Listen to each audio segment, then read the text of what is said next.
అత్యంత ఆదరణ పొందుతున్న number 1 premium range beauty products ARM pearl beauty. ఉదయం 6:30 గంటలు సెమినార్ హాల్లో ఓ ట్రైనీ డాక్టర్ అర్ధనగ్నంగా పడుంది. ఆమె ఒంటిపై గాయాలు, కాళ్ళు చేతులు ఫ్రాక్చర్ అయ్యాయి. కాళ్ళ నుంచి రక్తం, రూమ్ అంతా చిందరవందరగా ఉంది. ఈ దారుణ దృశ్యాన్ని చూశాడో మెడికల్ స్టూడెంట్.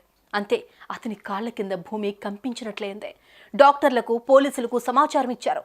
బాడీని పోస్టుమార్టంకు తరలించారు. ఆ లేడీ డాక్టర్ను అత్యంత కిరాతకంగా అత్యాచారం చేసి హింసించి కత్తులతో పొడిచి గోళ్లతో రక్కి చంపినట్లుగా నిర్ధారణ అయింది. నిర్భయ ఘటనను తలపిస్తున్న ఈ దారుణం జరిగింది ఎక్కడ? ఆ ట్రైనీ డాక్టర్ను చంపిందెవరు? ఆసుపత్రిలో డాక్టర్లకు కూడా రక్షణ లేదా?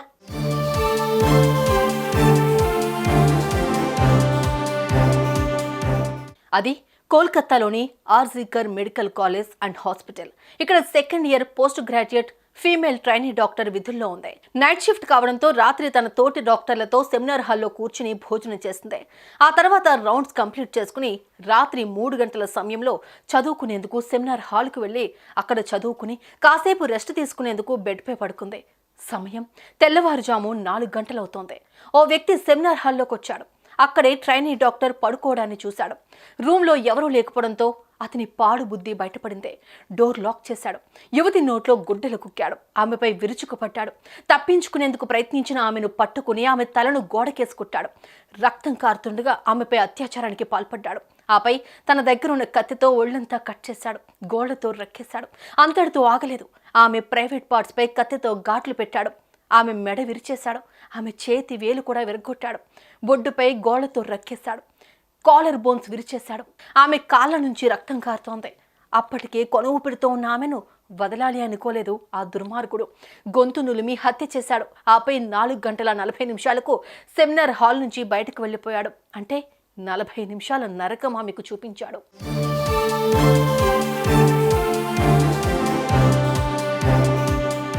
ఉదయం 6:30 అయింది. ఓ మెడికల్ స్టూడెంట్ మృతి చెందిన ట్రైనీ డాక్టర్ని చూసి షాక్ అయ్యాడు. తోటి డాక్టర్లను పిలిచాడు. అటు పోలీసులకు సమాచారం ఇచ్చాడు. పోలీసులు వెంటనే వచ్చి యువతి మృతదేహాన్ని పోస్టుమార్టంకు తరలించారు. అక్కడ ఆమె బాడీ దగ్గర ఓ బ్లూటూత్ ఇయర్ ఫోన్ కనిపించింది. దాని ఆధారంగా సేకరించారు. ఆపై విచారణ చేపట్టారు.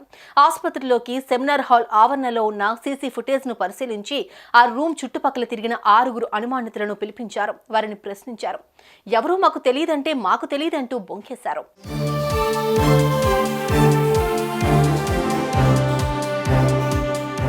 దీంతో పోలీసులు అనుమానితుల బ్లూటూత్ ఆన్ చేయాలని కోరారు. అంతే, ఓ వ్యక్తి బ్లూటూత్ వారి దగ్గర ఉన్న ఇయర్ ఫోన్ కు కనెక్ట్ అయింది. అంతే, నిందితుడిని ఈజీగా పట్టేసుకున్నారు. అతని షూస్ కున్న రక్తం కూడా అమ్మాయికి సంబంధించినదే. అతని పేరు సంజయ్ రాయ్. దీంతో పోలీసులు అతన్ని అరెస్ట్ చేశారు. తానే యువతిని హత్య చేసినట్లు అంగీకరించాడు. అంతేకాదు, తాను మద్యం సేవించి పని చేసినట్లు చెప్పాడు. హత్య చేసిన తర్వాత తన రూమ్కి వెళ్లి పడుకున్నట్లు తెలిపాడు. మెలకు వచ్చాక తన బట్టలు ఉతుక్కున్నట్లు చెప్పాడు. కానీ ఎన్ని జాగ్రత్తలు పడ్డా పోలీసులకు మాత్రం దొరికిపోయాడు.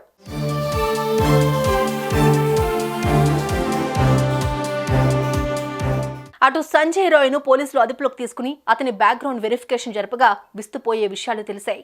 సంజయ్ రాయ్ ఇప్పటికే 4 పెళ్లిళ్లు చేసుకున్నాడు. అతనికి అశ్లీల వీడియోలు చూడనిదే నిద్ర పట్టదు. అలా శారీరక సుఖానికి అలవాటు పడిపోయాడు సంజయ్. తన ఊళ్ళో చాలా మంది మహిళలపై అఘాయిత్యానికి కూడా పాల్పడేందుకు ప్రయత్నించాడని తెలిసిందే.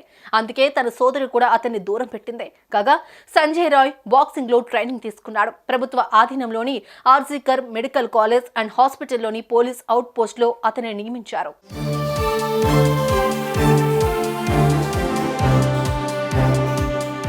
ఇలాంటి బ్యాక్గ్రౌండ్ ఉన్న సంజయ్ ఆ ట్రైనీ డాక్టర్ను చూసి ఓర్వలేకపోయాడు. అప్పటికే మద్యం సేవించుండగా అతనిలోని మృగం నిద్రలేచింది.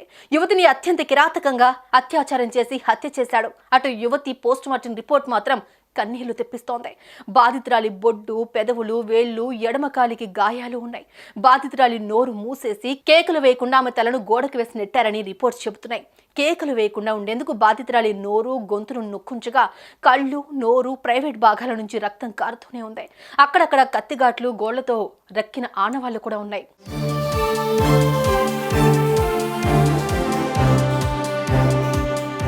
ఈ విషయం తెలిసిన మృతురాలి తల్లిదండ్రులు బోరుమన్నారు. తమ బిడ్డకు ఇలాంటి పరిస్థితి తీసుకొచ్చిన వాడిని వదలొద్దని కోరారు. అటు కోల్కతాలో పెద్ద ఎత్తున ఆందోళనలు జరుగుతున్నాయి. ట్రైనీ డాక్టర్లు రోడ్లపై ఆందోళనకు దిగుతున్నారు. మహిళలకు రక్షణ ఎక్కడ ఉందని నిరసనలు చేస్తున్నారు. నిందితుడిని కఠినంగా శిక్షించాలని డిమాండ్ చేస్తున్నారు.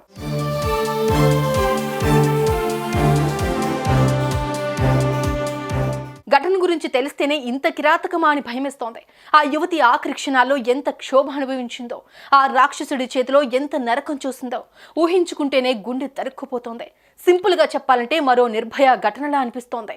కాగా ఓ అమ్మాయిని ఇంతలా హింసించి చంపింది ఒకరేనా, లేక మరెవరైనా ఉన్నారా?